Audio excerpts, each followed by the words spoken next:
Heroes that you should one-trick in Overwatch 2, let's get into it. I'll begin with the criteria first, being, of course, the classic sustain, range, mobility and utility criteria, but I'll also throw in versatility too, which I think is arguably the most important stat in this video for one-tricking.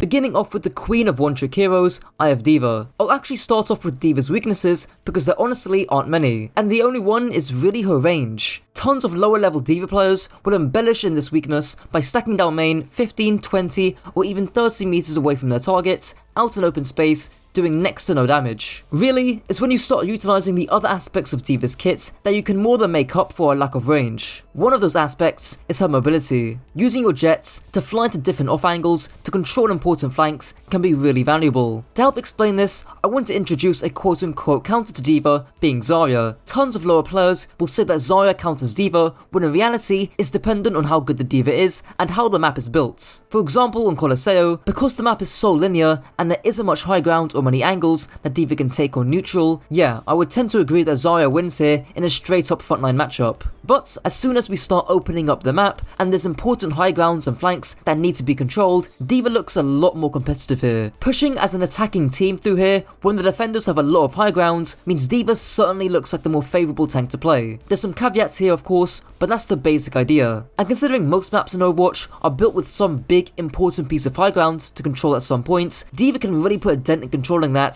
thanks to her mobility. But it's not just her mobility that carries her up this high too, it's her utility as well, in particular her defense matrix. It acts as both sustain and utility for D.Va as she's able to completely mark an aggressive player on the enemy team, and it's better than something like Winston Bubble, which has a 13-second cooldown and a finite HP pool. D.Va can eat the entire fucking universe if she wants to, and not to mention, D.Va is the only tank in the game right now who can properly peel for her team. Sure, Zarya can too, but you don't really use your bubbles for peeling most of the time. So, D.Va's all-aroundness is really what makes her great to one-trick. Her plethora of different playstyles, from peeling to your own team, to sitting on top of aggressive DPS, thanks to her boosters and DM, makes her a top-tier tank to play. Hey, I piss 50s and leave the seat up.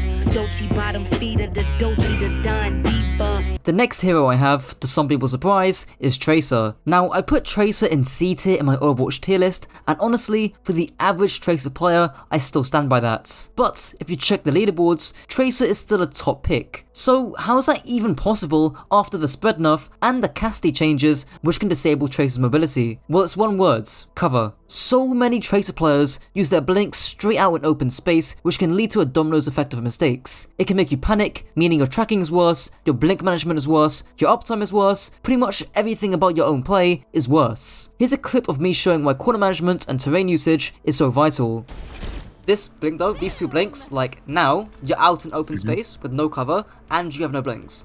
So, even though the Ana is like a low HP, I assume you might have to use recall here because you've got no abilities, no cover.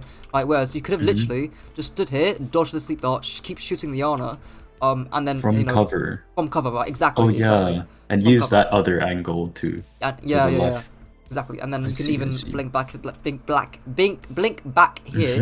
And then continue shooting the Ana, right? And you save your blink if you still got cover. That clip was from a one-on-one coaching session, so if you want to get your own coaching, check the link in the description. Even with the casty changes, good Tracer players won't care. They'll be disciplined with their blinks, blinking away to avoid caster's nades, and the spread change won't really matter in a 10-meter range or so. With that out the way, likewise to D.Va, Tracer is also a highly versatile hero. There's a reason why so many people play her nowadays, and why so many people want to learn her, and that's because she's good in pretty much every situation. In fact, it'd be easier to say where she isn't good, which is in brawl mirrors, so your typical Ryan May stuff, and on very linear maps like Circuit Royale, where she can't flank and it's better to run more ranged, pokier heroes. Aside from that, she pretty much slides into any comp you can think of thanks to her insane mobility. She can jump on or mark almost any off angle in the game, she's the most lethal flanker in the game too, as well as the best duelist. If this patch didn't show how broken she used to be before Season 5, I don't know what else does, because if you can learn Tracer, you're gonna have a good time. And just for reference, Tracer is the only DPS hero in this video. You might ask why, and that's mainly because regardless of whether you play hit scan or projectile DPS,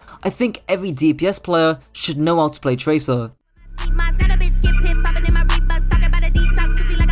Now onto the first support hero in the video, and as boring as it is, I kinda have to put Ana here. I won't spend too long on her, but likewise to the previous heroes, and the heroes ahead of Ana, she can be played in pretty much any comp. While Lucio Ana may not be as optimal as Lucio Bap, if you can find value with your nades, it's arguably even better. Brick Ana has also been a staple in dive comps for quite some time now, and in poke matchups, I still see Ana Zen sometimes, even if Zen Bap might be more optimal. Part of that is thanks to how all around Ana's kit is. Being the only support with a CC ability doesn't go without notice, and being the only support to deny the enemy team healing certainly doesn't go unnoticed either. Plus, a 3-shot kill onto any squishy target is always going to be useful, and if you one-trick Ana and play her well, I highly doubt you're going to get people in your game telling you to swap. I blew 50 racks in one summer. I think I deserve a new Hummer. I still clap for bitches I'm front of. That rap bitch must be the new runner. Now onto yet another support hero, being Kiriko. Before I continue with Kiriko, some people may ask why I haven't included Baptiste in the video, considering I often call him the jack of all trade supports. Individually, whilst that might be true, I just feel Bap's kit isn't really suited for comps with high mobility, or in other words, dive comps. In comparison, someone like Kiriko is. I'm pretty sure we all know of the Kiriko healbot playstyle that emerged in last year's playoffs, where Kiriko was just played to farm a Kitsune Rush and run it down main basically. Now that's a lot less the case. Not only has Kitsune Rush been nerfed since then, but the greater variety of comps being played means Kiriko's value from her teleport comes into play. I was honestly considering giving Kiriko 5 stars for her mobility because she's the only hero in the game who can teleport long distances through walls at the click of a button. It's what allows her to fight for key flanks with safety or even straight up hard flank in the enemy backline. And I've said this before, but the devs aren't gonna nerf Kiriko anytime soon, mainly because they don't know how to nerf a hero at the higher levels without nerfing her in the metal ranks. The worst comp Kiriko can play in is in a poke comp where she can't flank. She's good into sniper comps as long as she's able to flank and pick off the snipers, but if she can't, someone like Lifeweaver would unironically be a better pick. You small ball bitch, must have been a preemie. Eating on lamb, I forgot the ghee. Don't try this at home, make the shit look easy. My money fleet. And now onto the last hero in this video, I have Ramatra. Ram's strength over the other tanks really comes with his range. Heroes like Arisa and especially Reinhardt don't have the range Ram has. And it's not like Ram trades off any huge amount of sustain as a result. He's arguably better than Ryan in his Nemesis form thanks to his additional range and the sustain in his block. Again, the only dodgy thing about Ramatra is the lack of mobility. Trying to play him on maps with high grounds like Gibraltar and Paraiso can be tough, but it's still doable. If you clear out your high grounds and don't run it down main, Ramatra can still thrive on maps that are surrounded with a ton of high ground, especially at the lower ranks. Ramatra, unlike Reinhardt, also doesn't have any burst mobility or any CC. Ryan has his pin, but Ramatra only has his vortex, meaning when playing against ball-based comps, you kinda have to trust your backline, having to deal with the enemy ball, and you're forced to essentially trade out backlines. With that being said, Ram's brawl power is kinda unmatched. You can actually refresh the armor in your Nemesis form by ulting, and your pommels are arguably better than Reinhardt's wings due to the higher DPS and the longer range. There's a reason why in the Overwatch League, you don't really see Arisa or Reinhardt being played. You see Ramatra dominating the brawl position. He's the most all-around poke brawl tank in the game. So that's it for the video. I honestly think you can one-trick any hero in the game if you're good enough, but these are the best ones in my opinion, mainly because of how flexible they are. Shout out to my tier 2 Patreon and channel member, Broken by 50%, as well as my other channel members, Susfring, Chris Jones, T-Meg, Reslucio, Craig, and Nine Socks, and let me know your thoughts down below. Until next time.